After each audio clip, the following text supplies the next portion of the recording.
You must have heard some weird and wonderful things that the locals say. Few things. I suppose the big one is, what's the crack? Everybody knows Northern Ireland for that saying, Yeah. which means...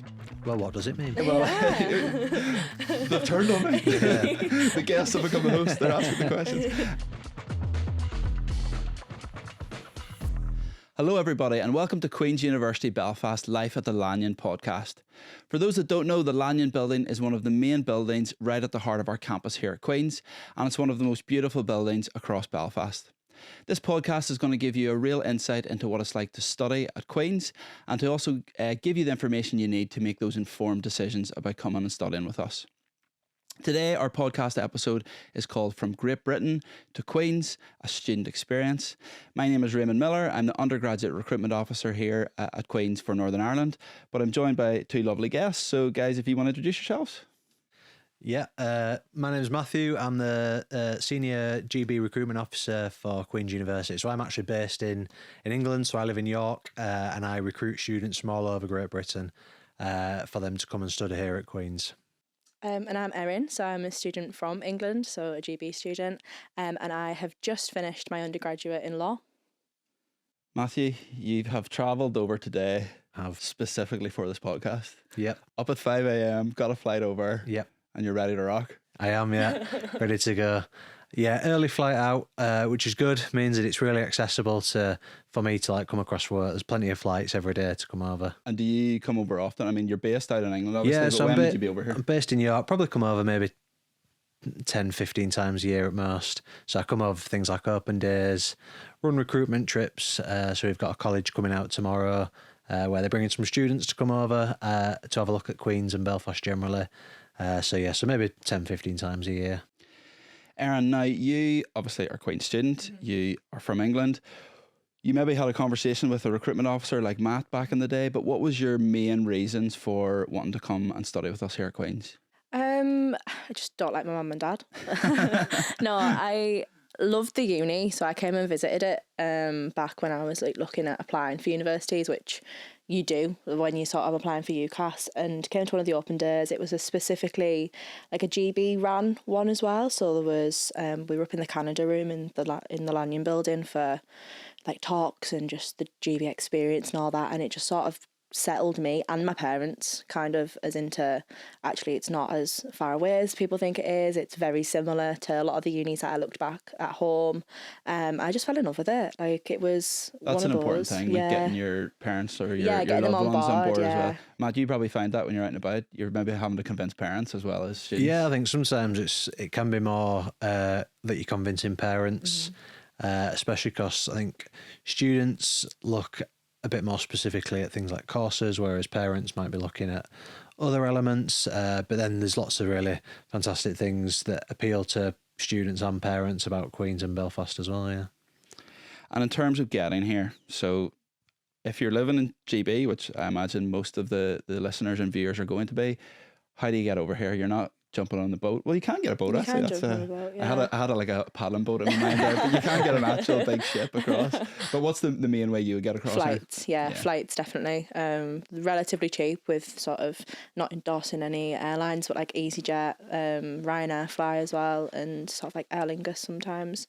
But that's mainly where I would fly, and it's dead easy. It's relatively cheap, It's probably closer than somewhere down south for you. That's it, and there's two airports here as well, so you can fly either intercity or international, so you've got multiple choices as well, which is handy enough. Yeah, there's plenty of flights every day from most major UK airports direct into Belfast.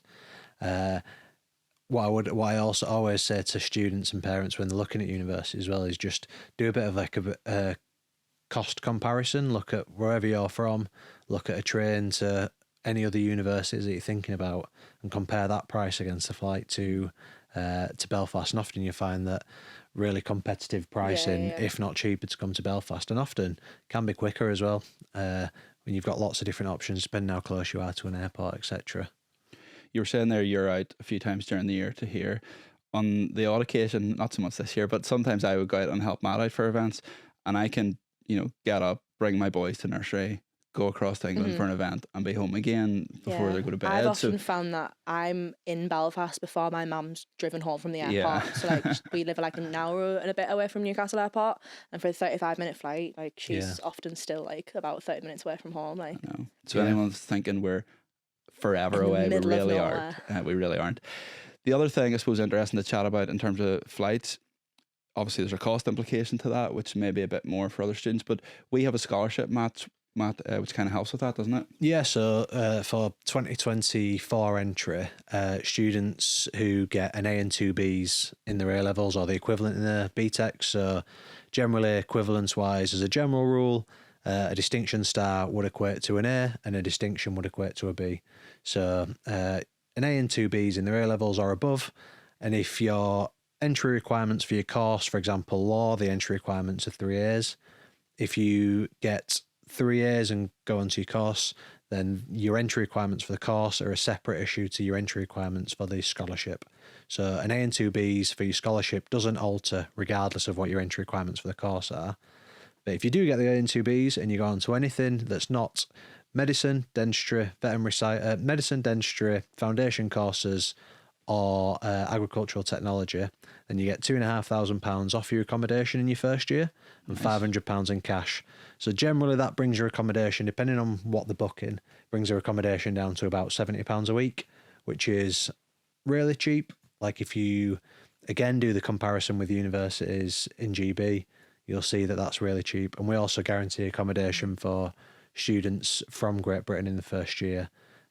Erin will obviously be able to talk a little bit more about what that accommodation's like, having lived there. Yeah. But it is nice accommodation as well. It's not cheap accommodation because it's not very nice. Yeah. It's nice accommodation. Sometimes you get a really cheap deal, you're like, this is too good to be true. But this is it's really brilliant. The Brilliant other scholarship. thing to say about the scholarship is there's no limit on numbers.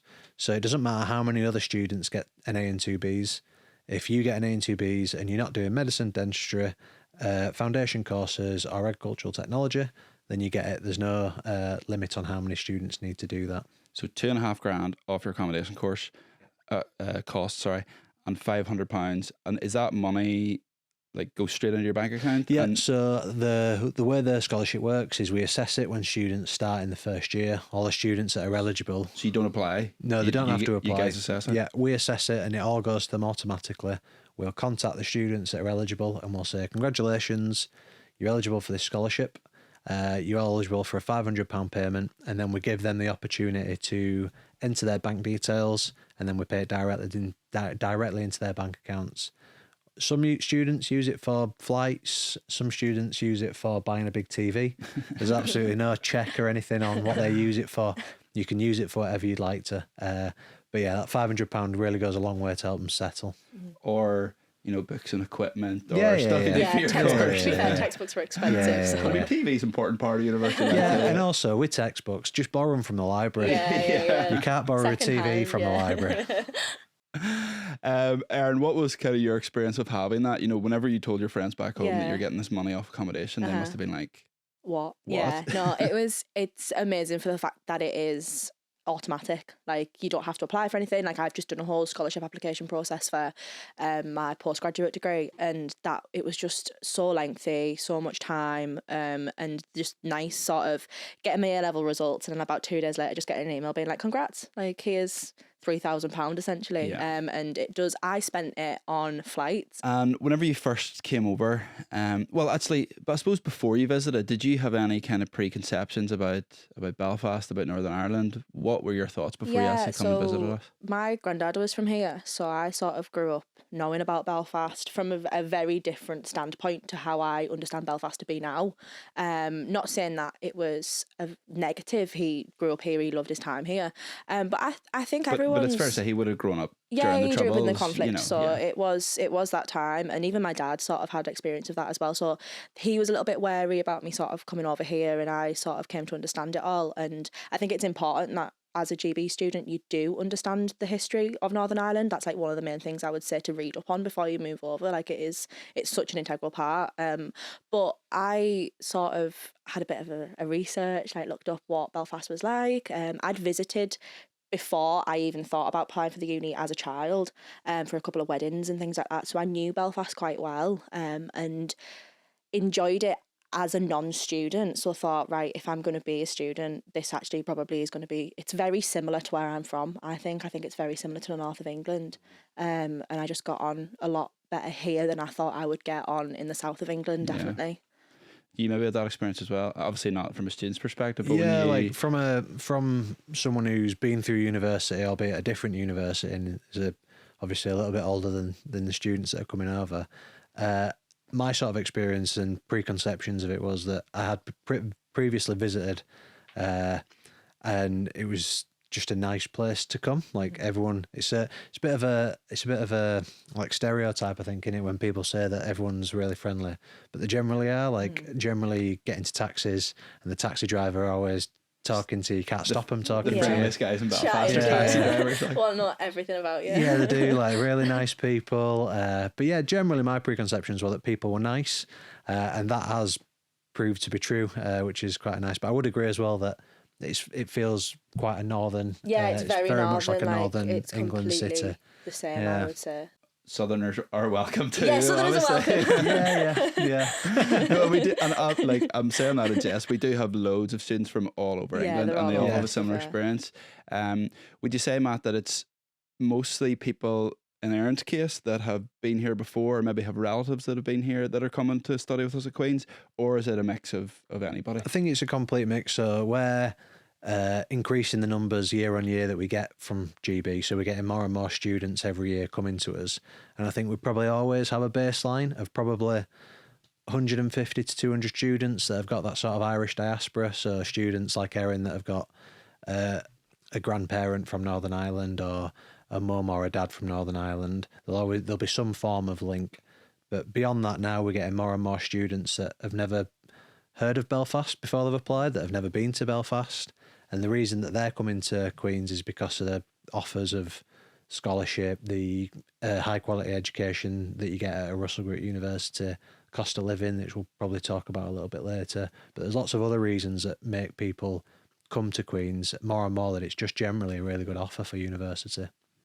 So whenever you first come over and study with us, Erin, you noticed the friendly city that we have, all those things Matt just mentioned.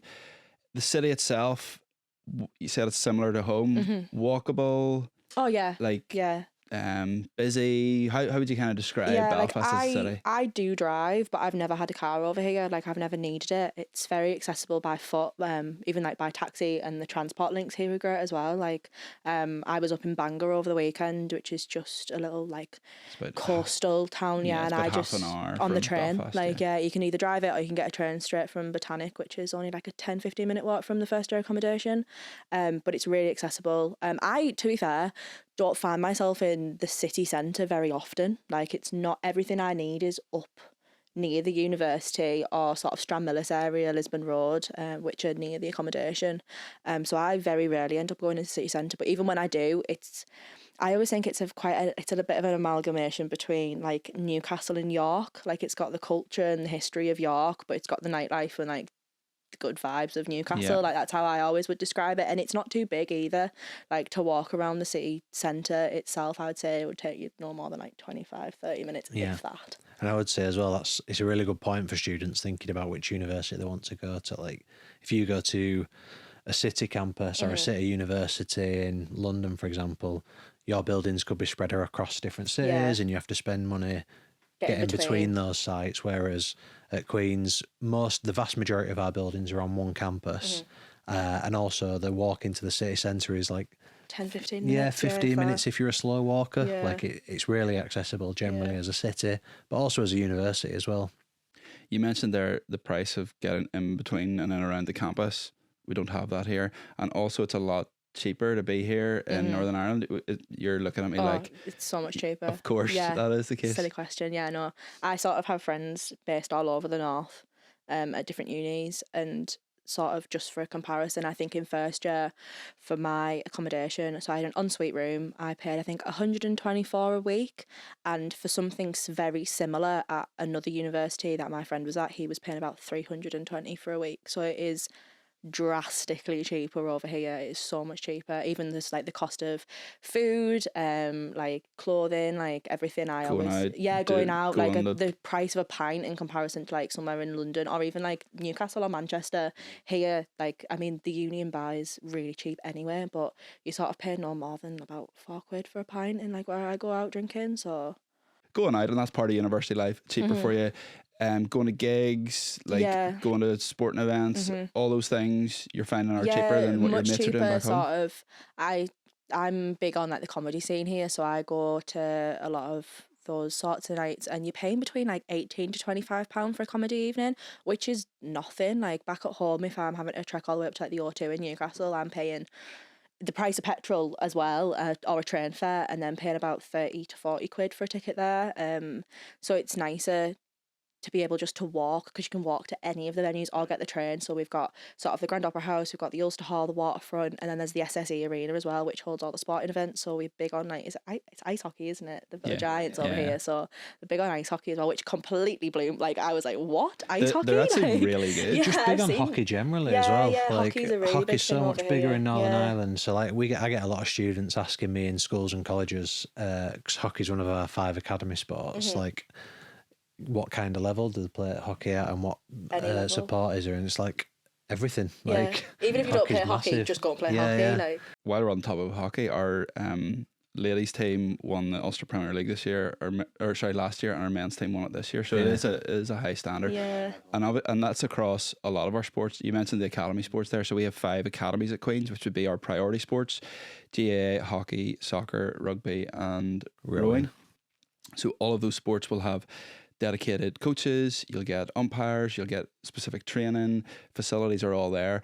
But outside of that, all the other sports that you would want to play, we have facilities for the vast majority of those, or we have links with local clubs so you can get that experience. So from a sporting aspect, it's amazing to come here. Like. Yeah, and the other thing to mention as well is, I know we were talking a little bit earlier, but like Belfast is a capital city, so there's lots of things that you can do outside of university sports wise as well. I think people always forget that it is a capital city, because it is quite small. Like it's nothing in comparison to London. Like London is manic, and that's why I liked it, because it was a big enough city. But I'm from a little town which is very green and by the coast, so I'm used to trees and grass.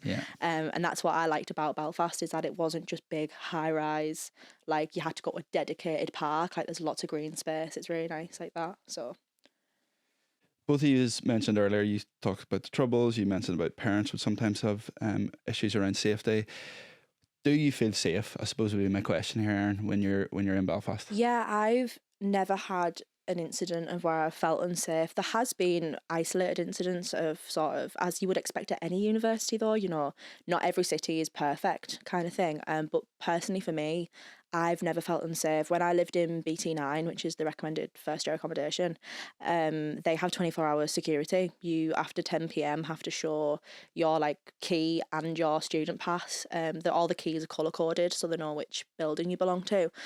So that was there. My mum was instantly like, "Oh, that's so much better." Like, because BT9, if you do come and visit, which I would recommend doing, is a big open facility. Like pretty much anyone can walk on. So it's good that they check. It's called Elms Village because it is like a wee mini village on campus. And like BT9, our other accommodation locations also have 24-hour security, among other things. So that's one element of student life that is really safe. Across the city in general, then, would you have any ideas about the safety of it, Matt, and what we can so I mean, people? Like, it's like, I know Erin's just briefly spoke about there, but it's like any city, there is areas where in everybody's local city that they probably wouldn't go to. You just wouldn't walk through. Yeah, exactly. Right. Belfast generally is safe. I always feel safe walking through the city centre.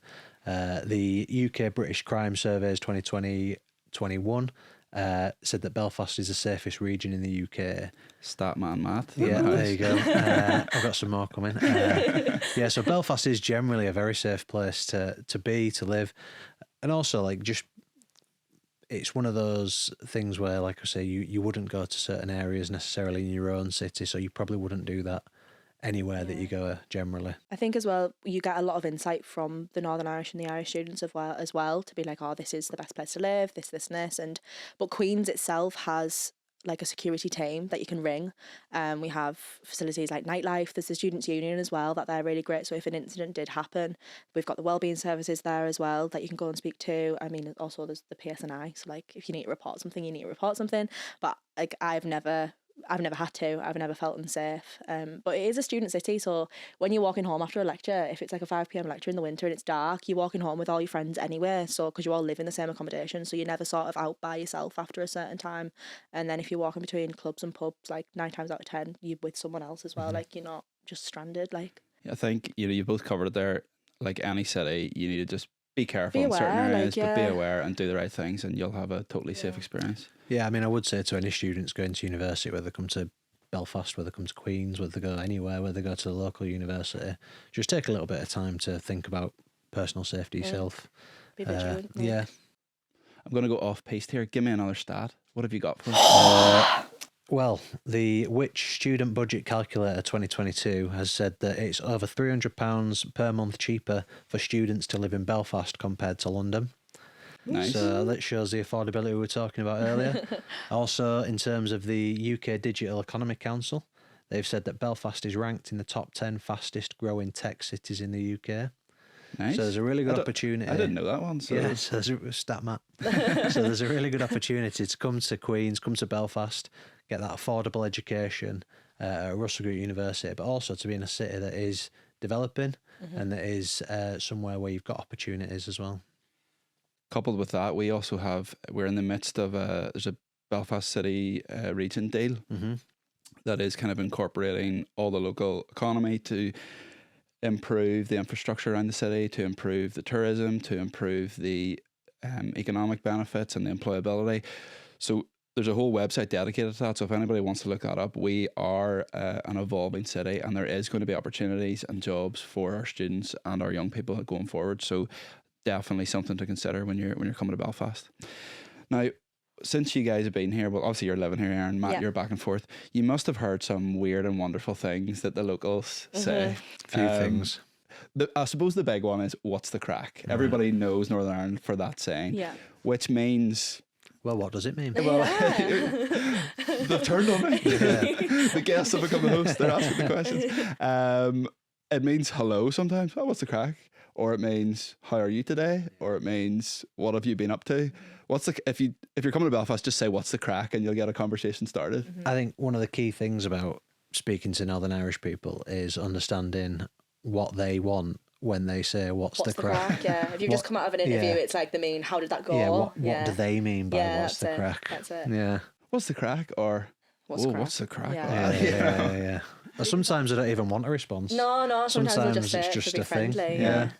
Any other things that you've heard that you're like, what's that all about? I had an incident in a supermarket with my flatmate. We went shopping and she said to me, "Oh, we go lift some bread."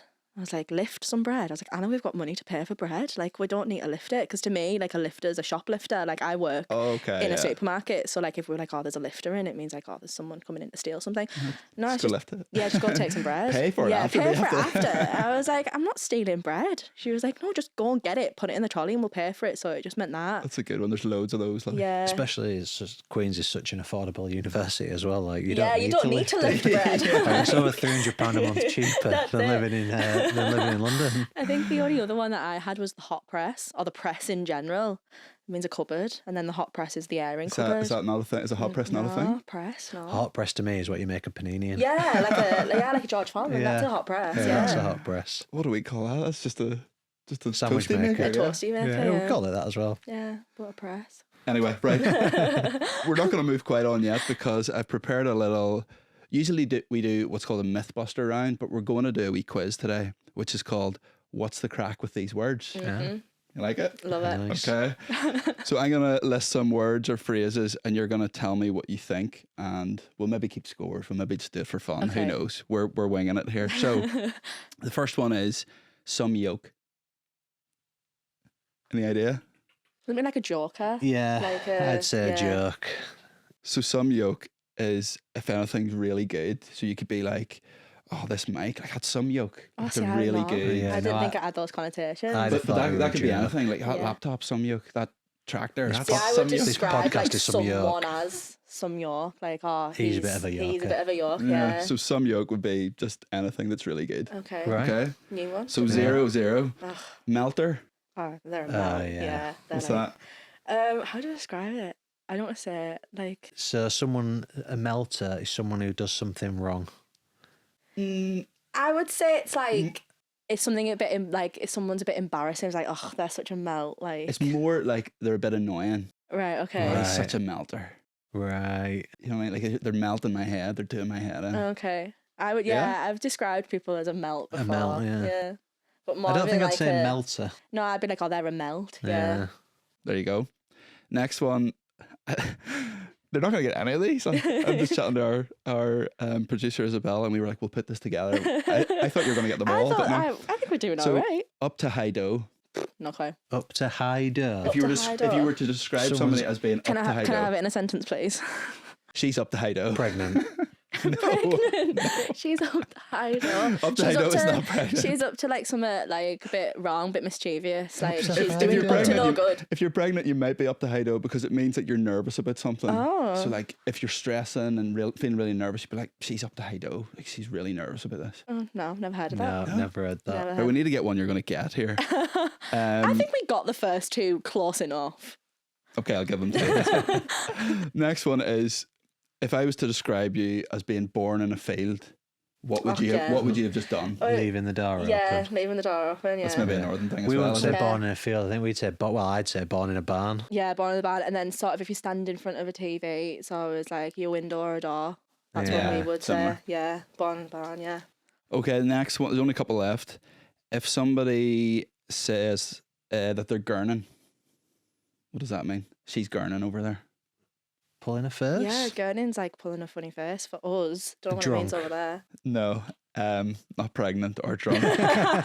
Gurning is somebody that's like giving off. They're complaining a lot. Oh, okay. You know, if somebody's over there and they're right. like, no, you'd be like, oh, she's gurning. No. Right. No, never heard of that. No, Never heard of that. Okay, two more. A poke, Oh, an ice cream. an ice cream. Did you know that? Yeah, I did know this, but Yeah. only because you told me it a couple of weeks A ago. poke. A pokey from the pokey Yeah. van. Yeah, so like a cone and ice cream. Yeah, That's it's like a getting, 99. getting a poke. Yeah. Yeah. Going for a pokey from the pokey For a van. poke. And the last one, that's us now. That's just nice. I'm not saying it right. I'm not giving it just. That's us now. Like it's done, isn't it? That's just done. That's Yeah. it finished. Is that the end of this Is that, podcast? and that's the end. The podcast isn't over, but that's what it means. It means like you've accomplished something. So if someone goes, that's us now, it means Yeah. we're done. We've achieved. Yeah. We've achieved what we set out to achieve. So we've achieved the what's the crack with these words quiz, but we are going to move on.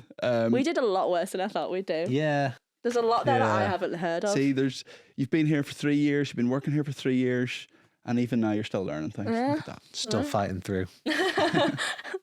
So next topic I want to talk about it, and it's quite prevalent for GB students, is the weekend, because Northern Irish students, they're here all week, but not all of them, but a lot of them will go home at the weekend because they maybe have work commitments, so they want to go see friends from home. Mm-hmm. Not the case for GB students. You can go home at certain times throughout the year, You're not but going home every weekend weekend. you're going to be here. So is there a different vibe around Belfast at the weekend there? It's quieter. It is much quieter. Sort of even around the city centre, and around up where I live now in private accommodation for second and third year. It is quieter, but I use it to my benefit. Like in Get some work done? Yeah, like in first year,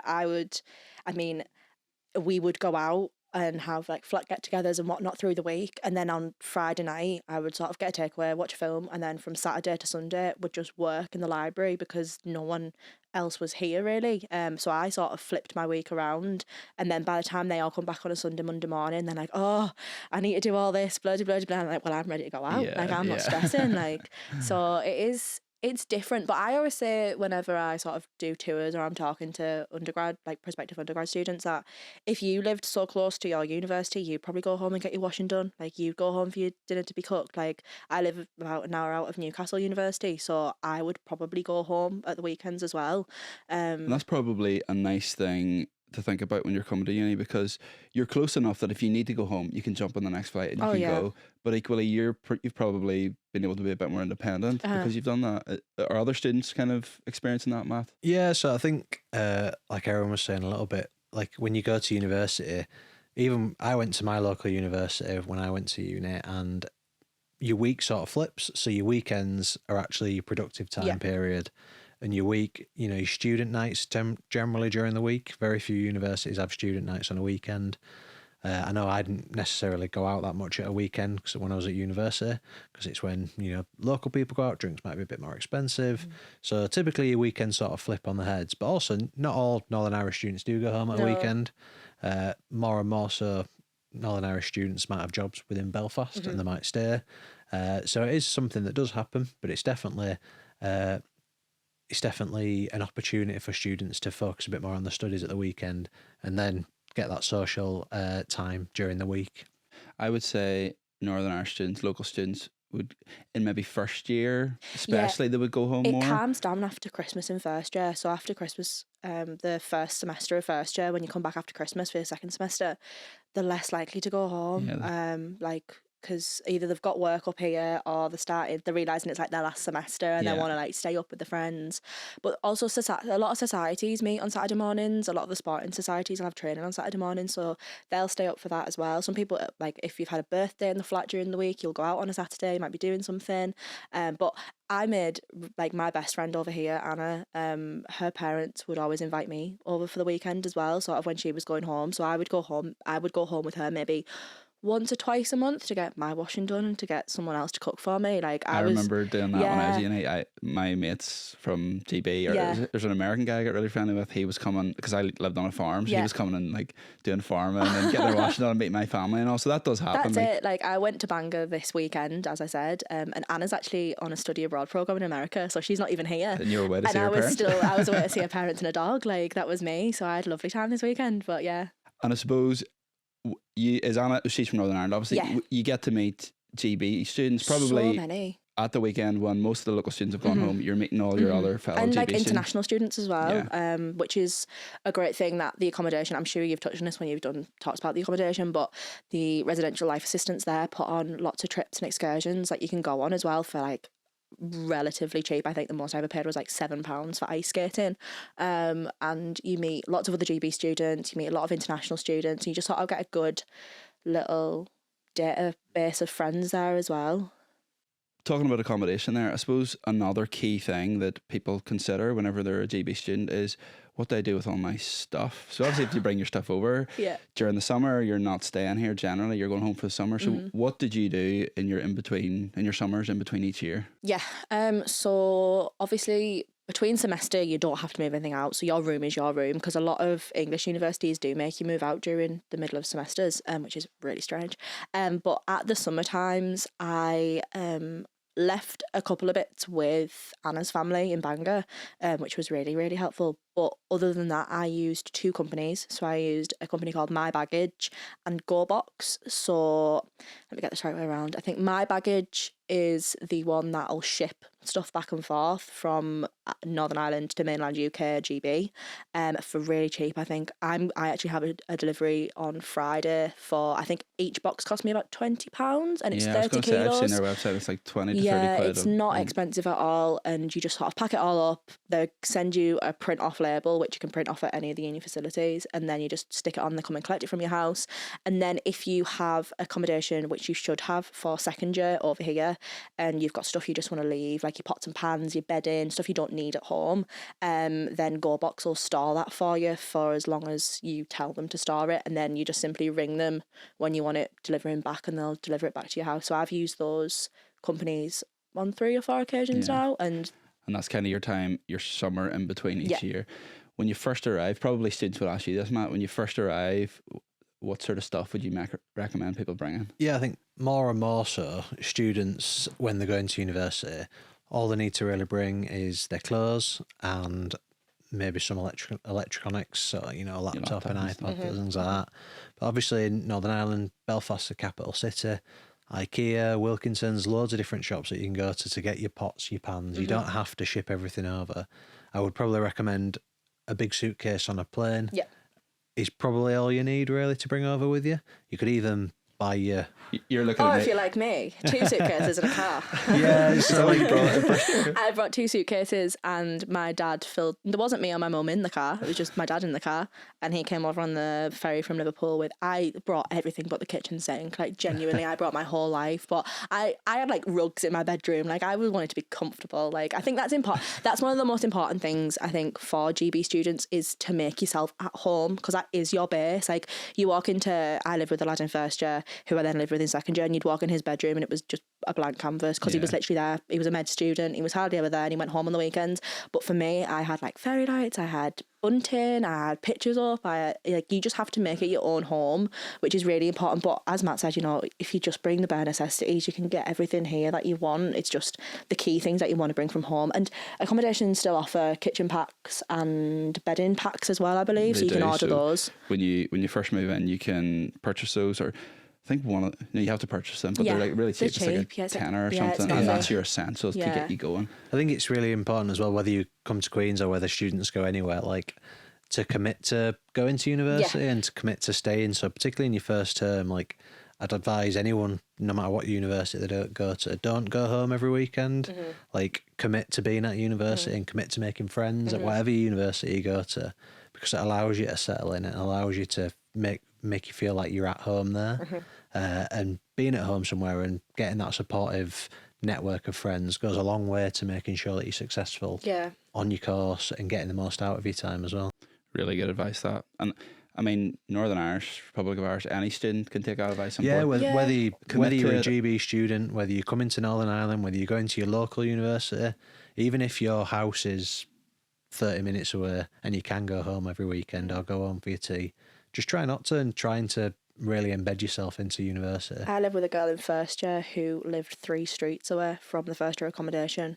So there was no point of her even really moving into it, but she did because she wanted the student experience. She wanted to be in amongst other students. Like, it's really important, and it is one of those things where it's the only time in your life where I would recommend just being outside your comfort zone. Like, just get out of that box, do what you have to do to sort of mingle, fit in, and then retreat back as much as you need to. It is one of those really important times. Like, treat it as like going for a job interview. Like, you are trying to make friends, and that's one of the good things about Queen's, is that the accommodations are so large. Like Elms Village, there's so many people there, so you're going to find somebody that you get on really well with. And I still have some of my closest friends from first year, so it has been a great experience.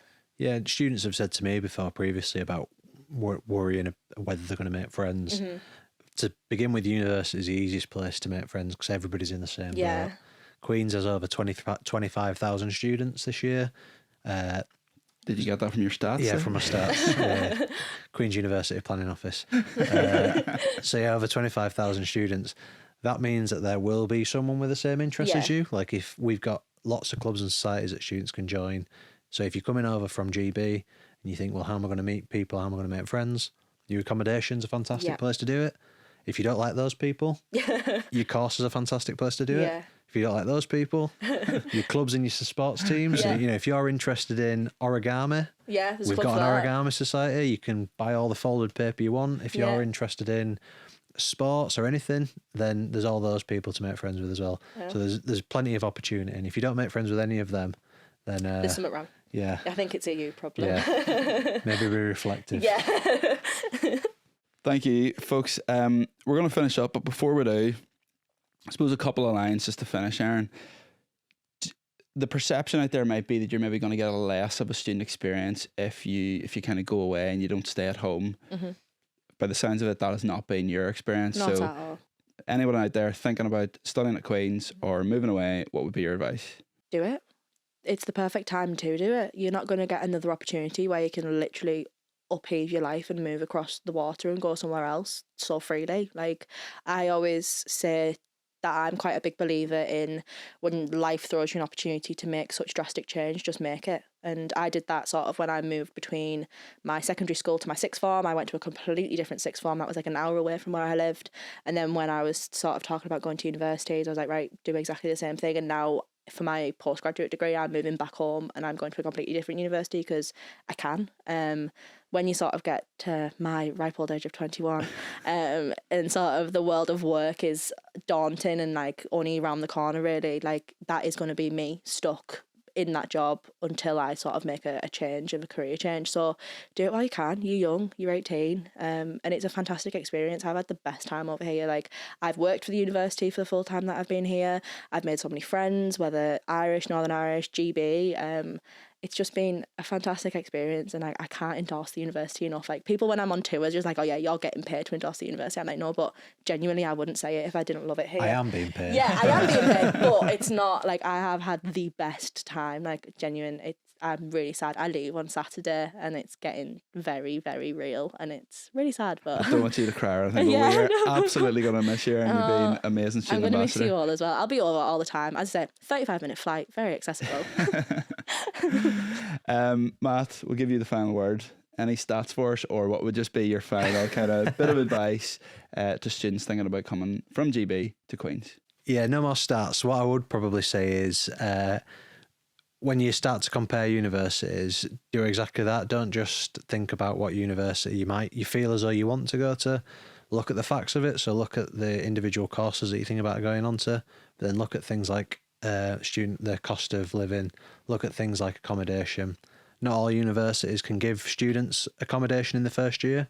At Queen's, we guarantee students from Great Britain accommodation in the first year. So it's something that's a really important aspect of picking universities. But also, I'd really recommend coming and visiting universities.